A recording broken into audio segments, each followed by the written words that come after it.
Сәлеметсіздерме оқушылар, бүгін Қазақстан тарих пәнінен өтетін сабақтың тақырыбы Қазақстанға КСРО халықтарының депортациясы. Дәптерімізді ашып, бүгінгі сабақтың тақырыбын жазып аламыз.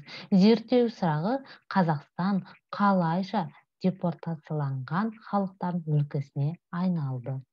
Сабақтың мақсаты: депортация кезіндегі демографиялық өзгерістердің себептері мен салдарын анықтау. Өткен сабақтан сіздер не білесіздер? Ұлы отан соғыс жылдарындағы қазақ КСР ғылымы мен мәдениетінің даму бағытымен таныстыңыздар. Оқушылар, ең алдымен білімет сайтын пайдаланып, Қазақстанға КСРО халықтарының депортациясына байланысты бейнематериал көретін боласыздар.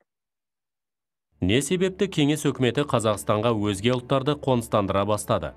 Соғыс қарсаңында Қазақстан неліктен депортацияланған халықты көшіретін аймақ ретінде таңдалды? Қазақ жерін игеруді кеңес өкіметі қалай жүзеге асырды? Кеңес өкіметі депортацияланған халық арқылы еңбек ресурстары проблемасын қалай шешті? Осы сұрақтарға жауап берейік. Не себепті кеңес өкіметі Қазақстанға өзге ұлттарды қоныстандыра бастады? 1920-1930 жылдары КСРО-ның орталық аудандарынан Сібірге, Орта Азия мен Қазақстан аумағына әртүрлі топтар мен этнос өкілдері жаппай көшірілді. Оларға халық жаулары, жағымсыз элемент, сенімсіз халықтар, шпион секілді түрлі жалған айыптар тағылды. Күштеп жер аударудың алғашқы құрбандарының бірі қиыр шығыстағы кеңестік кәрістер болды. 1937 жылы Жапон барлау қызметімен байланысы бар деп айыпталған 95.903 корей диаспорасы қиыр шығыстан Қазақстанға қоныстандырылды. 1944 жылы 20 ақпанда Кеңес одағының жоғарғы кеңесі президиумының қаулысына сәйкес кеңес өкіметі шешен халқына қарсы Чечевица операциясын жүргізді. Соғыс қарсаңында Қазақстан неліктен депортацияланған халықты көшіретін аймақ ретінде таңдалды? 1930 жылдары қазақ халқы екінші рет аштыққа ұшырады. Оның себебі күштеп ұжымдастыру саясаты болатын. 30 жылдардың басында 2 миллионға жуық адам аштықтан қаза болып, қазақтар 10 жылдықтар аралығында 50%-ға дейін азайды. Осыған байланысты кеңес өкіметі бос қалған жерлерге өзге аймақтардан келген халықты орналастыруды жоспарлады. Соғыс қарсаңында Қазақстанға 102 мың поляк депортацияланды. Соғыс жылдарында қалмақтар, қарашайлар, ингуштер, шешендер, балкарлар, қырым татарлары, түрік мескетиндер де осындай тағдыр кешті. Қазақ жерлерін игеруді кеңес өкіметі қалай жүзеге асырды? Қазақстандағы бірінші депортацияланған толқын негізінен бай кулактар мен олардың отбасы болды. Аз халық аз орналасқан аймақтарды кеңестік әдіспен тез арада игеру қажеттігі туындады. Ол үшін арзан жұмыс күші қажет болды.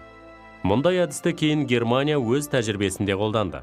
Қазақстанға депортацияланып келген кеңес азаматтары аянбай еңбек етіп, болашақта өз отанына оралатындарына сенді. Олар естелік күнделіктерінде қазақтардың күштеп депортацияланып келген халықтарға аяушылық білдіріп, көмектескендері туралы жазады. Кеңес өкіметі депортацияланған халық арқылы еңбек ресурстары проблемасын қалай шешті? Еліміздің соғыс экономикасында республикадағы үлес салмағының күрт ұлғаюына байланысты еңбек ресурстарының проблемасын шешу қажет болды. Сондықтан 1941 жылы шілдеде тұтқындарды Қазақстаннан тыс жерге әкетуге тыйым салынды. Осы адамдар құрамының негізгі бөлігі республика ішінде салынып жатқан нысандарға пайдаланылды. Еңбек колонналары бірнеше түрге бөлінді. Бірінші, әскери комиссариаттар арқылы шақырылған қарапайым халықтан жасақталған отрядтар. Екінші, депортацияланған және басқа да сенімсіз адамдардан құрылған еңбек колонналары.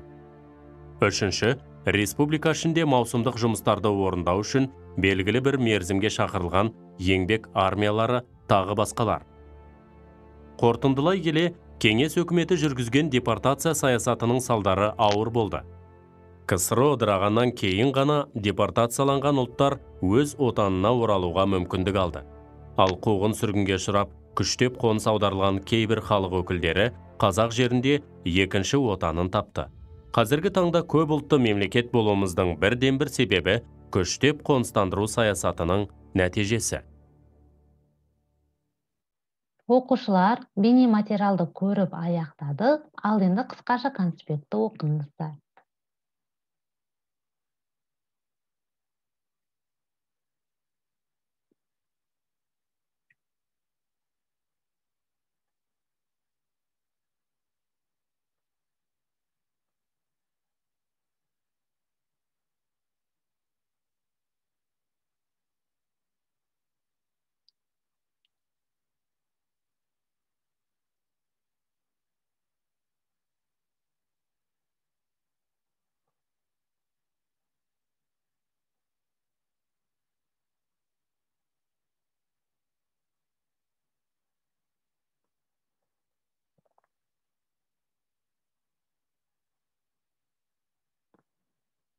Оқушылар қысқаша конспектті оқып болсаңыздар, тапсырма орындайық. Бірінші тапсырма: берілген тұжырымдардың ақиқат немесе жалған екенін анықтаңыздар.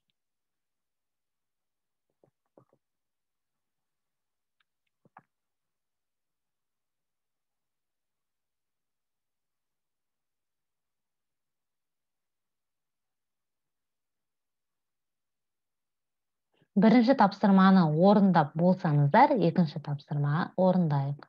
Екінші тапсырма тест.